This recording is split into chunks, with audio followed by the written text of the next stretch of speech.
Souvent, quand on parle de Dieu à certaines personnes, elles ont l'impression qu'on est des gens naïfs, on croit à n'importe quoi, bon, on se fait avoir. Est-ce que vraiment Dieu même il existe? Quelles sont les preuves de ce que Dieu existe? Et ces personnes te disent, bon, moi j'ai ma petite vie, ce sont des choses auxquelles je ne crois pas, ben, c'est un peu trop, voilà, ça ne tient pas, quoi. Est-ce que Dieu il existe? Il y en a aussi qui te disent, ben, je suis chrétien, je crois, mais je ne suis pas pratiquant, voilà, je suis tranquille dans mon coin, bon, j'aime pas vraiment trop me créer d'embrouille avec ce genre de choses. Mon frère et ma soeur, la preuve de ce que Dieu existe, c'est le fait que Satan existe. Le fait que Satan existe, c'est ça qui montre que Dieu existe. Parce qu'autour de nous ici, sur cette terre, chacun de nous voit les œuvres sataniques, les œuvres diaboliques, les œuvres des ténèbres, des gens qui ont des puissances sataniques, qui jettent des sorts aux autres.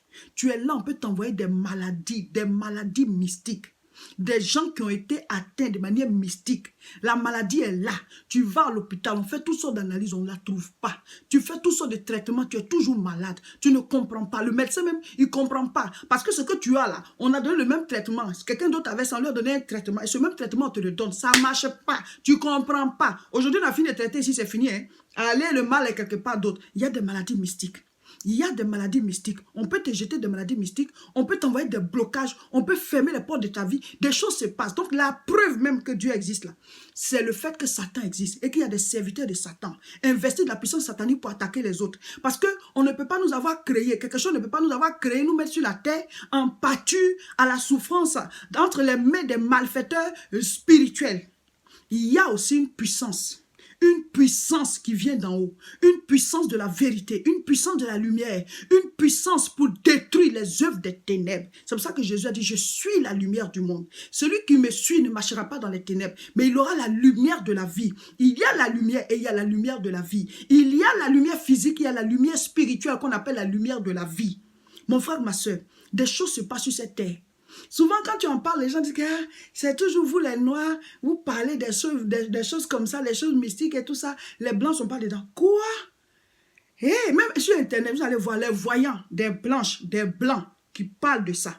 Eux, ils amènent des gens à jeter des sorts. Ils disent les bonnes aventures. Ils regardent dans la boule avec les cartes et tout ça. Les œuvres mystiques, c'est tout sur toute la planète. Que ce soit en Asie, que ce soit en Amérique, que ce soit en Afrique, que ce soit en Europe, partout. Et quand on dit sorcellerie, quand on dit mysticisme, est-ce que c'est dans ma langue? C'est en français. Ce qui n'existe pas n'a pas de nom. C'est parce que ça existe qu'il y en a. Il y a le nom dans les langues. Il y a le nom de la sorcellerie dans toutes les langues européennes. Et dans toutes les langues asiatiques et tout ça, mon frère, ma soeur. Ce qui n'existe pas n'a pas de nom. C'est comme ça que Dieu aussi a son nom dans toutes les langues. Ça veut dire que Dieu existe. Dis-moi amen. C'est parce que Dieu existe. Mais pour trouver Dieu, là, il y a un chemin. Dieu ne se trouve pas n'importe où. C'est pour ça que Jésus a dit, je suis le chemin. Je suis le chemin, la vérité et la vie. Donc si tu as envie d'être protégé, il y a une puissance pour te protéger au nom de Jésus. Au nom de Jésus. Mon frère, ma soeur, il y a des maladies mystiques. Des gens qui jettent des sorts à leurs camarades, qui jettent des sorts à leurs amis, qui les empêchent d'évoluer. On peut détruire ton couple, on peut détruire ton travail, on peut détruire ta santé, on peut détruire tes finances, on peut détruire la maison que tu es en train de bâtir. Des choses peuvent se passer. Donc si tu es là, tu es assis, tu dis que non, non, non, moi j'ai une vie tranquille. Tu es tranquille, on va venir t'attaquer. On va venir t'attaquer parce que tu es sur la terre, on va te faire la passe. Il faut que tu joues. Tu dois te protéger, tu dois te lever dans la prière. Un homme m'a expliqué son histoire. Il dit qu'il a vécu des années de concubinage avec une dame. Mais ils étaient ensemble, mais ça ne passait pas. Ça n'allait pas parce que c'était une femme vraiment à problème. Tout le temps, c'est des histoires, les deux, tout le temps des histoires. Et comme lui, il voulait la paix, il a dû se séparer d'elle. Et ils se sont séparés, chacun maintenant de son côté. Il dit, la dame, elle a fait un tour, parce que comme c'est en Europe ici, elle a fait un tour au pays. Elle dit qu'elle va en vacances. Et quand elle est revenue du pays, elle l'a appelé. Elle dit, bon, c'est vrai, on n'est plus ensemble et tout ça. C'est pas que je veux qu'on se réconcilie, hein. Mais je veux qu'on soit des amis. On n'est plus ensemble, on ne peut pas rester comme des ennemis. Et comme je viens d'arriver, j'ai fait un plat. Viens, on va partager, on va manger ensemble. Voilà, pour dire que ben, désormais, on est des amis. On peut s'appeler quand tel ou tel a un problème pour s'aider. Voilà, on n'est pas obligé d'être ennemis. Lui, il n'a même pas prié pour demander la volonté de Dieu. Il ne sait même pas si c'était un piège ou pas. Il est parti. Il est parti s'asseoir, ils ont causé, ils ont mangé et tout. Et il s'est levé. Elle dit, là, désormais, on est en paix. Hein? Et puis, il est retourné. Il dit à partir de là. Dit d'abord, quand il mangeait, il sentait au fond de lui que quelque chose lui disait que ça n'allait pas en fait. Vous savez, souvent, Dieu vous parle, vous dites c'est quelque chose. Vous ne savez pas reconnaître la voix de Dieu parce que vous n'avez pas une vie de prière. Vous ne méditez pas la Bible pour pouvoir savoir à quel moment Dieu vous parle. Vous n'êtes pas habitué à la voix de Dieu. Quand tu es habitué à quelqu'un, tu reconnais sa voix. Vous n'êtes pas habitué à Dieu. Donc, au moment où il vous parle, vous dites c'est quelque chose. Et vous tombez dans des pièges. Et donc, il sentait qu'il ne devait pas manger. Mais bon, je ne sais pas, il a mangé.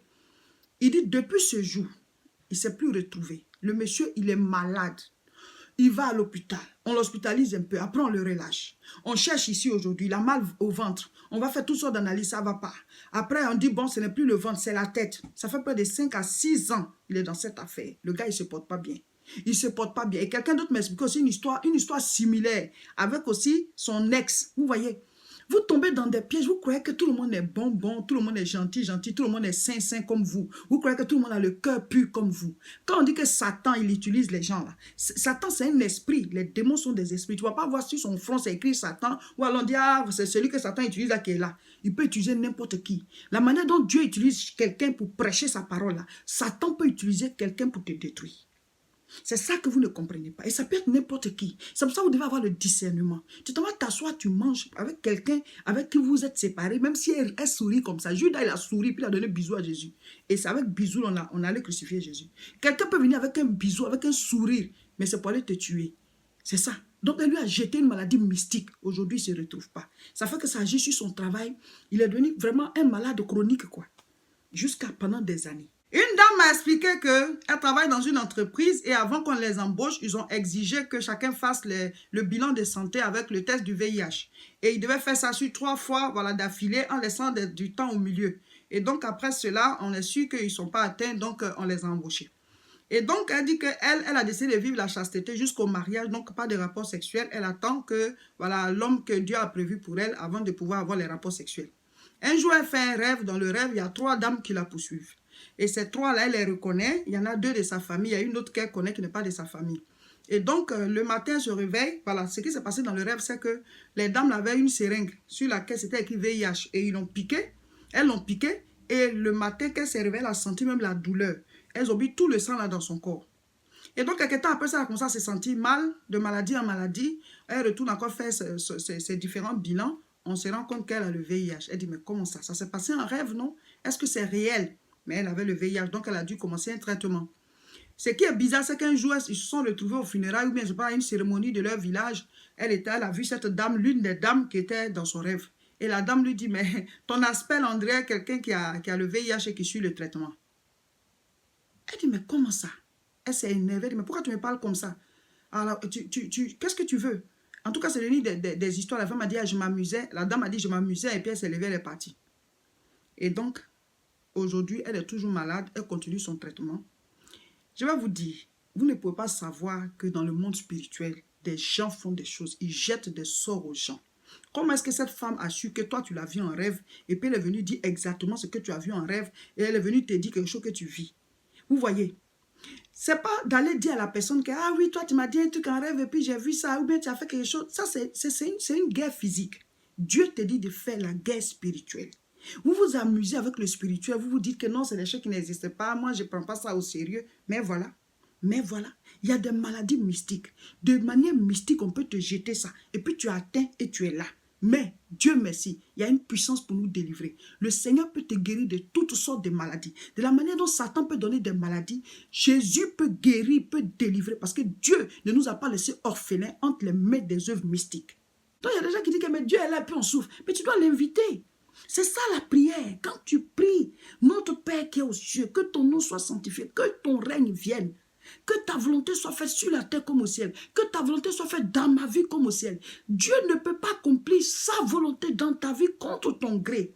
Tu dois demander la protection. Tu dois faire des prières de combat spirituel. Tu dois attaquer ce qui t'attaque. Tu dois aller délier ce qui a été lié. Tu dois aller mettre en prison tout ce qui a été libéré contre toi. Il dit, je vous donne le pouvoir de marcher sur les serpents et les scorpions. Tout ce que vous allez lier sur la terre sera lié dans les cieux. Tout ce que vous allez délier sera délié. Je vous donne les clés du royaume des cieux. Il dit, rien ne pourra vous nuire. Tout ça, ce sont des promesses du Seigneur. Mais personne ne peut rentrer dans ces promesses s'il ne croit pas en Jésus, s'il ne prend pas la parole au sérieux et qu'il dit que moi, c'est n'importe quoi, je n'y crois pas. Mais ceux qui t'attaquent n'ont pas besoin que tu crois. Satan, lui, n'a pas besoin que tu crois. Il passe par la fenêtre. Dieu, il est à la porte, mais Satan, il passe par la fenêtre. Une dame dit que quand elle devait se marier, la cérémonie a dû être reportée. Et qu'est-ce qui s'est passé? Pendant qu'ils ont organisé tout, ils ont choisi la date, tout était prêt. Elle était en train de parler avec une de ses tantes. Et elle lui a dit, quand on va finir notre mariage, on va faire ci. Ils étaient en train de parler, ils faisaient le programme. Et sa tante lui dit, mais comment tu peux être aussi sûre que le mariage va se faire? Elle dit, si, ça va se faire puisqu'on a déjà choisi la date et on a tout fait au niveau de la mairie. Tout est prêt, donc on va faire le mariage. Et sa tante là qui lui dit, mais si tu tombes malade? Elle dit, mais je ne vais pas tomber malade. Je vous dis, à 2 jours, je ne sais pas si c'est 2 ou 3 jours du mariage, elle est tombée malade. Une maladie extraordinaire, au point où on l'a hospitalisée sur le champ.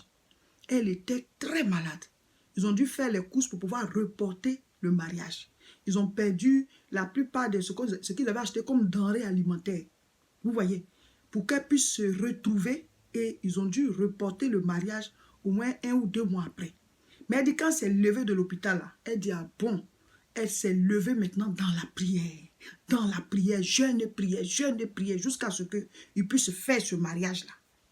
Quelqu'un comme ça qui te dit dans la réalité, mais si tu tombes malade et puis tu es malade vraiment, vous allez vous lever, vous allez aller faire un palabre physique. Or, la Bible dit, on n'a pas à lutter contre la chair et le sang.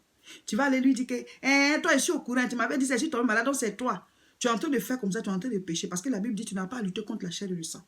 C'est spirituellement que la personne a agi, non? Parce qu'elle n'est pas venue t'attaquer, puis tu es tombé malade, elle a dit. Mais toi aussi en parole, la prière c'est en parole. C'est ce qu'on appelle parole contre parole.